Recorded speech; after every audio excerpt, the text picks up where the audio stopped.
Αγαπητοί συνάδελφοι, γεια σας. Σας καλωσορίζουμε στο πρόγραμμα Ενδυνάμωση σε θέματα ψηφιακής ασφάλειας, στο οποίο θα εστιάσουμε σε στρατηγικές αντιμετώπισης του κυβερνοεκφοβισμού και της διαδικτυακής παραβατικότητας των ανηλίκων.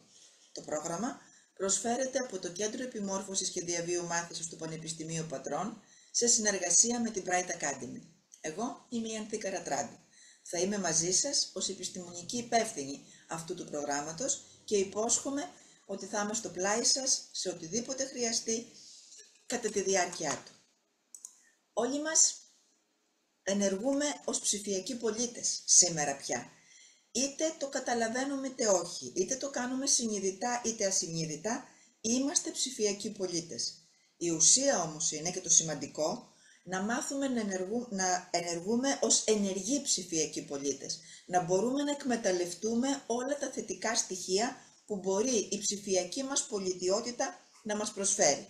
Για να το πετύχουμε αυτό, θα πρέπει, συμμετέχοντας στη σημερινή ψηφιακή κοινωνία, να μπορούμε να αποκτήσουμε και να αναπτύξουμε συνείδηση των δικαιωμάτων του ανθρώπου μέσα σε αυτή την κοινωνία.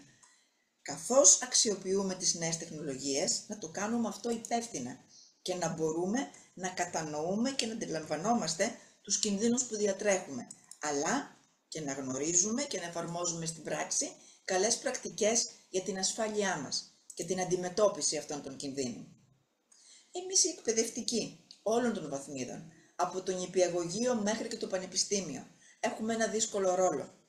Να βοηθήσουμε τους μαθητές μας, τα παιδιά μας, να ισορροπήσουν τη ζωή τους μέσα σε αυτό τον ψηφιακό κόσμο, καθώς σερφάρουν, αναζητούν πληροφορία, μελετούν, εργάζονται, δημιουργούν, διασκεδάζουν.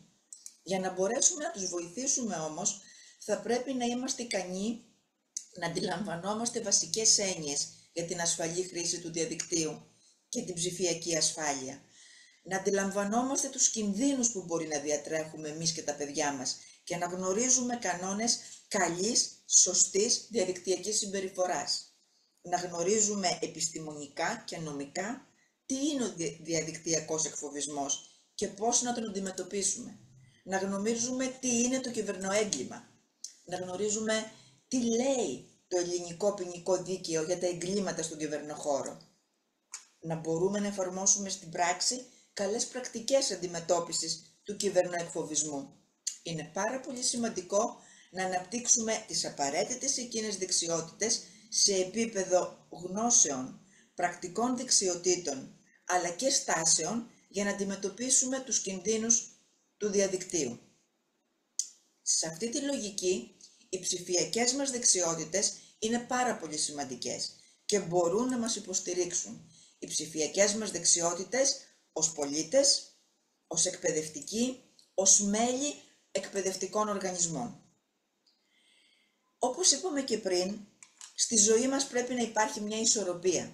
Στον ψηφιακό κόσμο, στην ψηφιακή κοινωνία, στην ψηφιακή μας ζωή θα πρέπει να υπάρχει αυτή η ισορροπία, η οποία θα ισορροπεί τα υπέρ και τα κατά, τα θετικά και τα αρνητικά, τα ωφέλη και τους κινδύνους. Γι' αυτό το λόγο, εμείς ως εκπαιδευτικοί χρειαζόμαστε μια ισχυρή εργαλειοθήκη.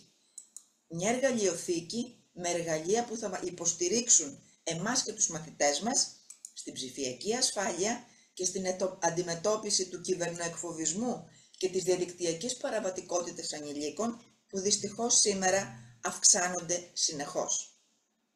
Τι είναι αυτό όμως που κάνει αναγκαιότητα τη συμμετοχή μας σε τέτοιου είδους προγράμματα και την προσπάθειά μας να κερδίσουμε τέτοιου είδους γνώσεις, στάσεις και δεξιότητες? Θα αναφερθούμε σε μερικά γεγονότα πραγματικά που συμβαίνουν γύρω μας, σε αποτελέσματα ερευνών και τι αυτές μας λένε για τον εθισμό των παιδιών στο διαδίκτυο, τον κυβερνοεκφοβισμό και την παραβατικότητα των ανηλίκων. Ο εθισμός παιδιών, εφήβων και νέων ενηλίκων στο διαδίκτυο έχει αρχίσει και παίρνει ανησυχητικές διαστάσεις. Ήδη στο νοσοκομείο Παιδών λειτουργεί από το 2007 μονάδα απεξάρτησης παιδιών ανηλίκων από το διαδίκτυο και τις οθόνες. Μέχρι σήμερα έχουν νοσηλευθεί τουλάχιστον 500 παιδιά με προβλήματα από τη χρήση του διαδικτύου. το ΚΕΘΕΑ έκρινε αναγκαία τη δημιουργία προγραμμάτων υποστήριξης εφήβων και νεαρών ενηλίκων που είναι εθισμένοι στο διαδίκτυο και τα video games εδώ και πολλά χρόνια. Η εξάρτηση των ανηλίκων μπορεί να τους οδηγήσει σε παραβατικότητα. Αυτό δείχνουν πάρα πολλές έρευνες, καθώς η συναναστροφή με άτομα στο διαδίκτυο μπορεί να τα παρασύρει στο σχηματισμό συμμοριών για την διάπραξη ποινικών αδικημάτων, αλλά μπορεί να τα φέρει και αντιμέτωπα με κινδύνους να γίνουν θύματα παιδόφιλων και παιδεραστών. Μπορεί δηλαδή να τα καταστήσει θύτες αλλά και θύματα. Τον 21ο αιώνα δυστυχώς ένα νέο είδος εγκλήματος έχει αρχίσει να εμφανίζεται και αυτό το νέο είδος σήμερα λαμβάνει ανησυχητικές διαστάσεις. Είναι το διαδικτυακό έγκλημα, το κύβερνο-έγκλημα. Η ανησυχία και κατ' επέκταση η ανασφάλεια που συνδέει τη χρήση του διαδικτύου με κινδύνους καταφαίνεται από το γεγονός ότι με βάση έρευνες παγκοσμίως το 70% των ατόμων σήμερα που χρησιμοποιεί το διαδίκτυο πιστεύω ότι είναι πιθανό να πέσει θύμα διαδικτυακού εγκλήματος. Έρευνες παγκοσμίως έχουν αποδείξει ότι περίπου 800.000 άτομα αυτοκτονούν το χρόνο σε παγκόσμιο επίπεδο, ενώ σε άτομα ηλικίας από 15 έως 29 ετών τα ποσοστά αυτά είναι πολύ μεγαλύτερα, τόσο σε αυτοκτονίες όσο και σε απόπειρες αυτοκτονίας, εξαιτίας θυματοποίησης διαδικτυακού εγκλήματος και διαδικτυακού εκφοβισμού. Και τα στοιχεία αυτά τα στηρίζει και ο Παγκόσμιος Οργανισμός Υγείας. Καθημερινά διαβάζουμε σε blog, διαδίκτυο, εφημερίδες, άρθρα για παιδιά και εφήβους που εξαιτίας εκφοβισμού και μάλιστα διαδικτυακού εκφοβισμού προβαίνουν σε πράξεις απόγνωσης. Μια έρευνα που έγινε στις Ηνωμένες Πολιτείες για τα ποσοστά των ατόμων που έχουν βιώσει διαδικτυακό εκφοβισμό κάποια στιγμή στη ζωή τους δείχνει ότι από το 2007 έως το 2019 έχει σχεδόν διπλασιαστεί. Παγκόσμια μελέτη του Παγκόσμιου Οργανισμού Υγείας αναφέρει πως 1 στους 10 νέους έχει εκφοβιστεί διαδικτυακά τουλάχιστον μια φορά το μήνα σε διάστημα μόλις 2 μηνών. Και αυτό ήταν το 2020. Σήμερα και μετά την περίοδο του κορονοϊού, το φαινόμενο αυτό έχει αυξηθεί δραματικά. Παγκόσμια δεδομένα πάλι του Παγκόσμιου Οργανισμού Υγείας με τη συμμετοχή 43 χωρών αναφέρουν πως η μερίδα των νέων που έχει εκφοβιστεί ηλεκτρονικά κυμαίνεται σε ποσοστά από 0,6% στην Ελλάδα έως 31% στη Λετονία. Οι άλλες χώρες έχουν ενδιάμεσα ποσοστά. Όμως, άλλες μελέτες από άλλους φορείς δείχνουν περισσότερο αυξημένα ποσοστά, ιδιαίτερα μετά την περίοδο του κορονοϊού, με την Ελλάδα να φτάνει έως και το 23%. Είναι τέτοια η έκταση του διαδικτυακού εκφοβισμού σήμερα, που οι τύποι του είναι πάρα πολλοί. Παγκοσμίως έχουν ομαδοποιηθεί σε 4 κατηγορίες.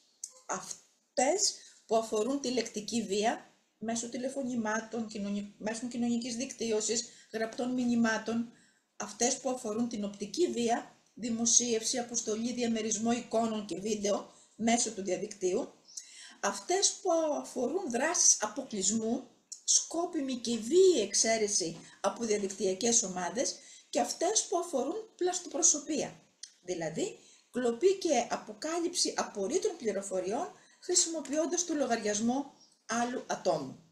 Αυτά τα γεγονότα λοιπόν και πολλά άλλα που θα δούμε στη διάρκεια αυτού του προγράμματος δείχνουν την αναγκαιότητα της συμμετοχής μας και της μελέτης μας σε τέτοιου είδους προγράμματα και δράσεις.